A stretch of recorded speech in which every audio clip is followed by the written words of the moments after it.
What's up, y'all? So this is the first of a few videos in this series, but basically I want to talk about how things have changed, like specifically with skilled nursing facilities and the acceptance of certain types of patients. Because when I first started in the industry 20 years ago, over 20 years ago, my job's never been easy. But the companies that existed then, like the veterans of our world that either own fewer facilities now or they've since retired and sold off, they were more geared towards actually helping patients. And as long as the me's of the world could find a way to do it, they would listen. And more times than not, we could successfully help that patient within one of our facilities. And at the time, I think I worked for a company that had 42 of them. And so now again, it was kind of up to me to say, hey, I got a solution. Now, with that being said, the company I worked for also understood there wasn't always going to be a return on investment financially for helping certain types of patients. But the best karma for companies comes from the tough situations. And an example of that is there was a time when I used to go to the homeless mission once a week, and it wasn't to troll for patients. It initially literally started out as like helping with meals and those type of things as community service. And then what inevitably ended up happening was, they were like, oh, hey, we got, Mr. Joe down here at the mission, and he gets a check and he's got a sack full of prescription medications, and he's really shouldn't be sleeping on a bench anymore. He's sick. And I would meet with one and we would talk through it. And we would have a payer source. He got a Social Security check or a disability check. And it was all about us helping with the Medicaid pending process. And you had an amazing long-term care patient that was extremely appreciative. And so a couple of things come from that. The company's done a good thing, by helping patients like him.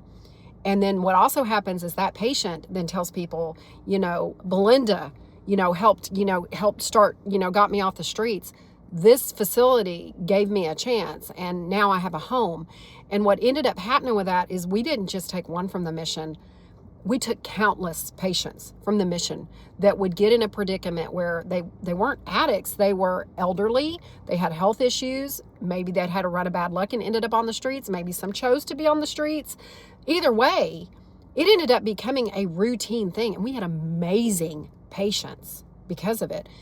Not every patient was a good return on investment. Some of them took a little bit of work and we might have took a loss, but guess what? The karma that came out of that eventually was a facility with a waiting list that had struggled for census for a long time. So not only did I have people listening to me and open to ideas and saying, we understand every patient's a risk. Every patient. Doesn't matter if they're what people would consider this amazing patient with a great payer source, or they're my little homeless people who I just absolutely loved my patients that came from the mission that we had to work on a payer source for. But you got the good karma off of it. The word of mouth was amazing. And as a result, those buildings flourished. What has happened now, fast forward, is you've had a lot of inexperienced people come in and buy nursing homes. Okay. And they want to do it their way.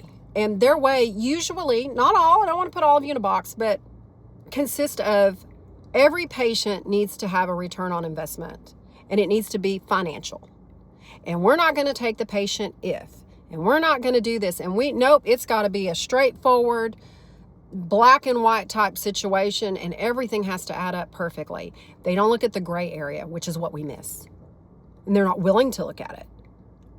Instead of looking at every patient as a risk, they want to look at certain ones as a risk.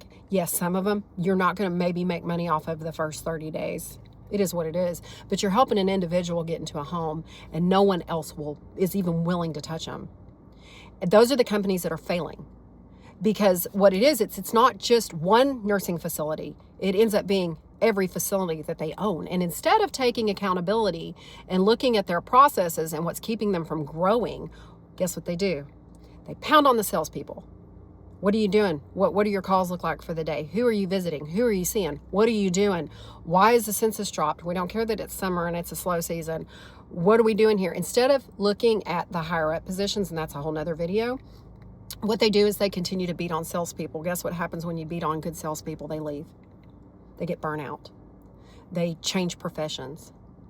At the end of the day, companies have to begin to look at sometimes the return on investment is not financial.